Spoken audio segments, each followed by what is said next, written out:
All right.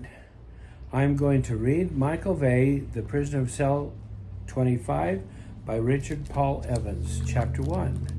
It's titled Chopsticks and Spiders.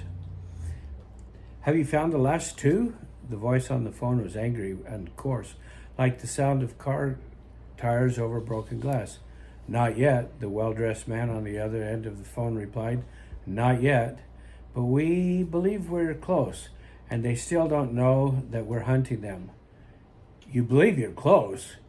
There are two children among a billion. Finding them is like finding a lost chopstick in China. Is that what you want me to tell the board? Remind the board that I've already found 15 of the 17 children. I've put out $1 million bounty on the last two.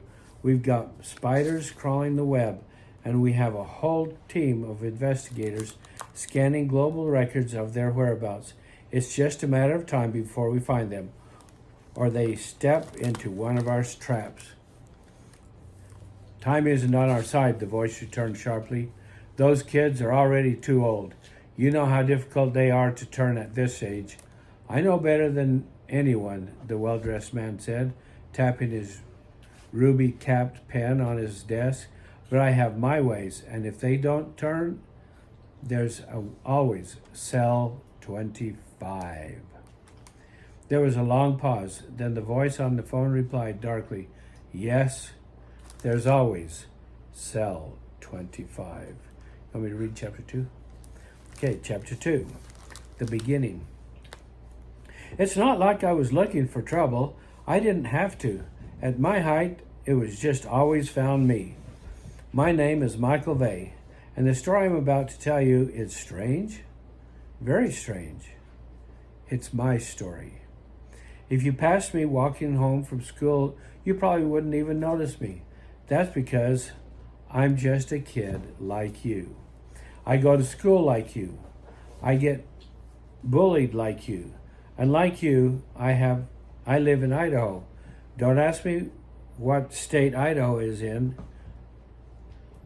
Newsflash. Idaho is a state. The fact that most people don't know where Idaho is exactly why my mother and I moved here, so people wouldn't find us. But that's part of my story. Besides living in Idaho, I'm different from you in other ways. For one, I have Tourette syndrome. You probably know less about Tourette syndrome than you do Idaho. Usually, when you see someone on TV pretending to have Tourette syndrome, they're shouting swear words or barking like a dog. Most of us with Tourette's don't do that. I mostly just blink my eyes a lot. If I'm really anxious, I'll also clear my throat or make a gulping noise. Sometimes it hurts. Sometimes kids make fun of me. It's no picnic. Having Tourette's, it's no picnic having Tourette's, but there are worse things that can happen to you, like having your dad die of a heart attack when you're 8. Believe me, that's much worse. I'm still not over that. Maybe I never will be. There's something else you don't know about me. It's my secret. Something that scares people more than you believe. That secret is the reason we moved to Idaho in the first place. But, again, that's a part of my story. So I might as well tell it to you. Chapter 3. The Armpit. Mr. Dahlstrom's office is as good a place to begin as any, or as bad a place. Mr. Dahlstrom is the principal of Meridian High School, where I'd go to school.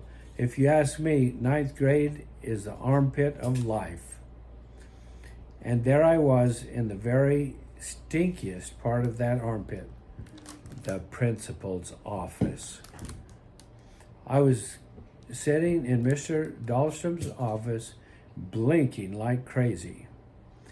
You could guess that I'm not fond of Mr. Dahlstrom, which would be stating the obvious, like saying breathing is important, or Rice Krispie squares are the greatest food on ever invented? No one at Meridian was fond of Mr. Dahlstrom except Mrs. Duncan, who directed the Glee Club. She had a picture of Mr. Dahlstrom on her desk, and she sometimes stared at it with soft, gooey eyes. Every time Mr. Dahlstrom came over the PA system, she would furiously whack her baton on a music stand to quiet us.